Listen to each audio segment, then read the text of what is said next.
of the day. The light shines in the darkness, and the darkness has not overcome it. John chapter 1, verse 5.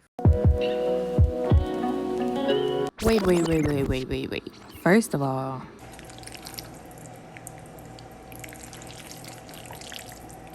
that's how you know it's gonna be good.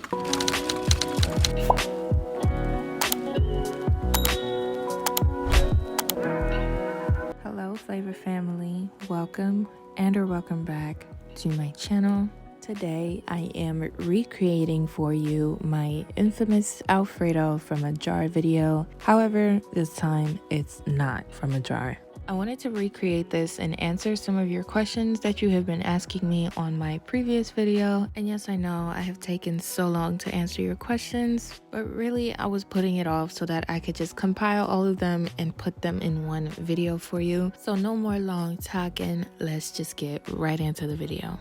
Alright, my lovelies, first we have some prep work to do. Here I am going to slice, peel, and wash half of a yellow onion, and then I'm gonna go ahead and dice this up. And all the ingredients as well as the measurements for everything I'm using will be in the description box down below. I've gotten comments saying that my ingredients or measurements aren't really clear, but guys, I'm gonna be honest with you, sometimes I don't really measure or like size what I'm using, and that sounds a bit crazy, I know, but I feel like once you've been cooking for so long, like that just becomes natural. You just kind of look at it and just feel it out, and you just know what's right. And even if so, guys, cooking is literally experimenting, and just finding what works for you and the dish that you're making. Recipes to me are just guidelines, honestly, of how to combine certain things, because let's be real, nobody can really tell you how much salt or seasonings to put in your food, because we don't all have the same taste palette. Something that may be too much for me may be just right for another person. So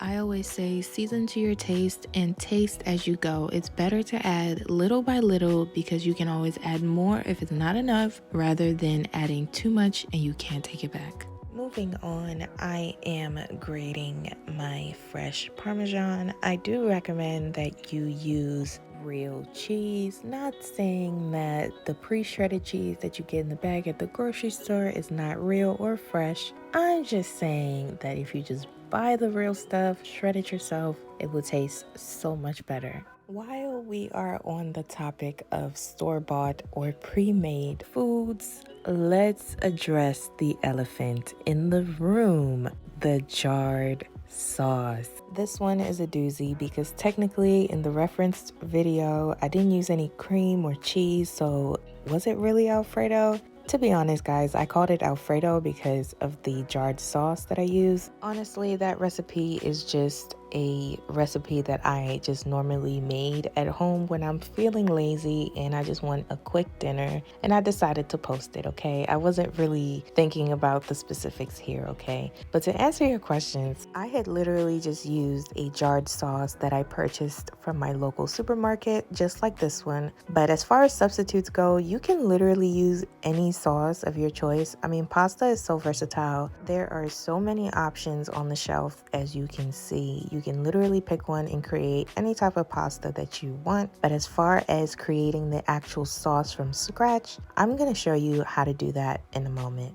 Moving on, before we get to our sauce, let's go ahead and cook our chicken. I'm gonna hit my thin sliced chicken breast here with some seasonings: salt, black pepper, garlic powder, onion powder, and some paprika for the color, because we all know paprika don't really taste like nothing, child. So I'm gonna flip them over and show the same love to the other side. Once my chicken breast is beautifully seasoned, we are going to lightly grease a pan or skillet, and we are going to cook these. Now, I did get a few comments asking why I cooked my chicken for so long, or if it was hard. To answer your question, no, it was not hard or dry. I may have misspoke on how long I did cook the chicken. Your cook time will greatly vary on how thick your chicken is or how your meat is cut. Since I used thinly sliced chicken breast here, I did cook these for about 2 to 3 minutes on each side. If you're making this on the stove and you're using a thicker cut piece of chicken, your cook time should vary anywhere from around 5 to 8 minutes. Now finally, let's make our Alfredo sauce. To a wide pan on medium heat, I am going to drop in some unsalted sweet cream butter. Once that has melted, I am going to drop in my onions. Then I am going to stir this, and we are going to sweat this out for 1 to 2 minutes. And for a little bit of a kick, I am going to add in some crushed red pepper flakes, and we are going to stir that to combine. And then we are going to allow this to cook for an additional 1 to 2 minutes or until the onions have become translucent. And I'm doing this because you do want to cook the onions through before you add your garlic. Garlic has a tendency to burn super quickly. Like I tell you, you can literally blink and your garlic will be burned. So definitely sweat your onions out, cook them down, then add your garlic, and then we are going to add in some freshly chopped parsley for some herbal flavor. You can also use oregano or Italian seasoning, but I added that in and then cooked it for another minute just so my garlic has a chance to brown a bit. After that's cooked, we are going to add in our cream. I used heavy whipping cream, but as a substitute, you can also use half and half. But after you pour your cream in, you're going to give it a whisk to incorporate, and then we are going to bring this to a boil. Once this starts boiling, I am going to add in my pasta water that I reserved from earlier, and we are going to whisk it in. Now, do you have to add it? I'd say for good measure, yes, do add it because the starches in the pasta does kind of help to thicken up the sauce. But if you don't add it, it's fine. It's not the biggest deal in the world. But after adding that in, I am then going to drop in my cheese. And once I do this, I am going to reduce my heat just a little bit. And we are going to add our cheese in batches so we can reduce clumping. And once your cheese melts in, and you will start to see that your sauce will begin to thicken up quite a bit. And after that, we are going to hit this with some seasoning. Now, this is optional. You don't have to season the Alfredo, but I'm going to hit this with some salt, some black pepper, and just a little bit of that chicken bouillon powder because why not? And then we are going to give this a stir. And then optionally, I also added in a little bit of white pepper. And then we are going to give that a very good mix to incorporate. And to finish off, we are then going to drop in our cooked pasta. And from here, all that is really left to do is just to fully incorporate that sauce and the pasta, making sure that every noodle, every crevice, every bit of that pasta has that delicious Alfredo sauce covering it.